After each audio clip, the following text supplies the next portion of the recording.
যদি লাইফে কখনো তোমাকে কেউ ঠকায়, তোমাকে কেউ চিটারি করে, বাটপারি করে, আমি তোমাকে 3টে অ্যাডভাইস দিব। যদি মনে রাখতে পারো, জীবনে কারো ঠকানো মনে হবে না ইনশাআল্লাহ। যদি লাইফে একদম আমার ছোট চোখ রাখো যুবকরা, যদি তোমার গার্লফ্রেন্ডও ঠকায়, তোমার বন্ধু ঠকায়, যেই ঠকাক না কেন, 3টে অ্যাডভাইস মনে রাখবো। যদি বলো কয়টা অ্যাডভাইস? নাম্বার 1, কেউ যদি তোমারে কখনো ঠকায়, তুমি আগেই বিশ্বাস করবে আমি ঠকি না, আমি জিতে গেছি আলহামদুলিল্লাহ। কারণ মানুষ যে মানুষকে ঠকায়, এর সবচেয়ে বড় মাধ্যম হচ্ছে মিথ্যে কথা, মিথ্যে আশ্বাস, মিথ্যে ছলনাময় ভালোবাসা। ছাকা খাইয়া যুবক দেখা হয়ে যায়, হ্যাঁ দিন যৌবন কিচ্ছু আর ভালো লাগে না। তো এই যে মানুষ তোমাকে ছাকা দেয়, কষ্ট দেয়, প্রতারণা করে, এটা মিথ্যের মাধ্যমে মানুষ বেশি করে। হাদিস শোনেন, একবার রাসূল করিম সাল্লাল্লাহু আলাইহি ওয়াসাল্লামকে একজন সাহাবী বলল, ইয়া রাসূলুল্লাহ, আপনার উম্মত কি জিনা করতে পারে? রাসূল বললেন যে হ্যাঁ, মিস্টেকলি করে ফেলতে পারে, এই গুনাহটা হয়ে যেতে পারে। ইয়া রাসূলুল্লাহ, আপনার উম্মত কি সুদ খেতে পারে? রাসূল বললেন হ্যাঁ, মিস্টেকলি খেতে পারে, ভুল করে গুনাহটা করতেও পারে।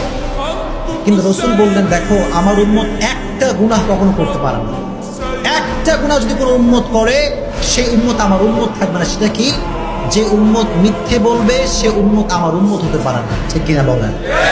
তো যে আপনার সে বাটপারি করছে, সে নবীজির উম্মত থেকে বের হয়ে গিয়েছে। আর আপনি যদি ধৈর্য ধারণ করতে পারেন, আল্লাহর উপর তাওয়াক্কুল করতে পারেন, ইন্নামা ইউওয়াফাস সাবিরুনা আজরাহুম বিগাইরি হিসাব, যে ব্যক্তি সর্ব অবস্থায় ধৈর্য ধারণ করবে, কিয়ামতের কঠিন ময়দানে আল্লাহ তাআলা তাকে বলবেন তুমি দাঁড়াও। সব মজমা বসা, হঠাৎ করে আল্লাহ বলছে তোমরা কয়েকজন দাঁড়াও। তারা ভয় পেয়ে যাবে, আল্লাহ আমাদেরকে সবার মাঝে এক্সেপশনাল কেন দাঁড়া করাচ্ছে? আল্লাহ বলবে তোমরা যদি ধৈর্য ধারণ করেছো, আজকে বিনা হিসেবে জান্নাত চলে যাবে। এত আস্তে সুবহানাল্লাহ পড়ে কেন রে? আর একটু জোরে পড়েন সুবহানাল্লাহ। তাহলে কেউ আপনার ঠকাইলে আপনি ঠকছেন না জিতছেন? Number 1 advice. নাম্বার 2 অ্যাডভাইস হচ্ছে, যখনই ঠকবেন, কষ্ট পাবেন, আগেই পড়বেন আলহামদুলিল্লাহ। এত আস্তে কেন? জোরে পড়েন আলহামদুলিল্লাহ। কেন আলহামদুলিল্লাহ? শোনা, হতাশ হবে না। এই যে মানুষ আমাদেরকে ঠকায়, একটা উপকার হয় কি জানিস? আমার মানুষকে চিনতে পারে যে কোনটা ধোঁকাবাজ আর কোনটা ভালো মানুষ। এটা জীবনকে আরো সামনে এগিয়ে দেয়।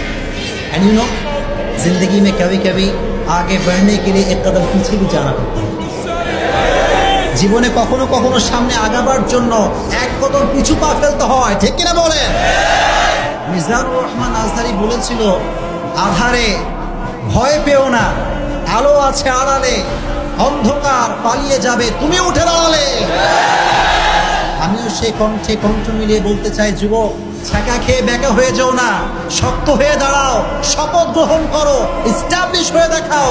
আর যে মানুষ তোমাকে ধোঁকা দিচ্ছে, আগামীকাল সে আফসোস করতে করতে মরবে। এজন্য যখন কেউ চিট করবে, করবো আলহামদুলিল্লাহ, পারা যাবে ইনশাআল্লাহ। এন্ড লাস্ট অ্যাডভাইস, এটা বলে আমি আলোচনায় ফিরে যাবো ইনশাআল্লাহ। যদি কখনো তোমাকে কেউ ঠকায়, মনে রাখবা যে মানুষকে ঠকায়, সে তার লাইফে সুখ খুঁজে পায় না। ঠিক না? অনেকে বলে হুজুর যে ঠকায় সে খুব ভালো থাকে, হুজুর বিন্দাস ঘুরে বেড়াচ্ছে, কোনো টেনশন নাই। আরে ভাই, he hasn't peace of mind, he hasn't peace of heart। মানুষকে যখন মানুষ কষ্ট দেয়, আল্লাহ তার মানুষের মনের যে প্রশান্তি কেড়ে ফেলে। এজন্য যে আপনাকে কষ্ট দিচ্ছে, সে আসলে জিতে নাই, সে হেরে গেছে। জিতছে না হারছে? এজন্য সবসময় যত দুঃখ আসুক, যত কষ্ট আসুক, সবসময় পড়বেন আলহামদুলিল্লাহ। কুমিল্লা মানুষের মরা কেন তুমি বুঝলাম না? পড়েন না আলহামদুলিল্লাহ।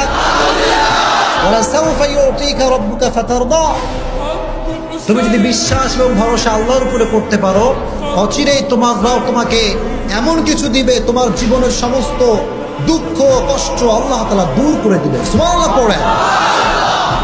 এজন্য যুবক ভাইরা, ছাড়া খেয়ে দেখা হয়েছে, কথা মনে থাকবে তো ইনশাআল্লাহ।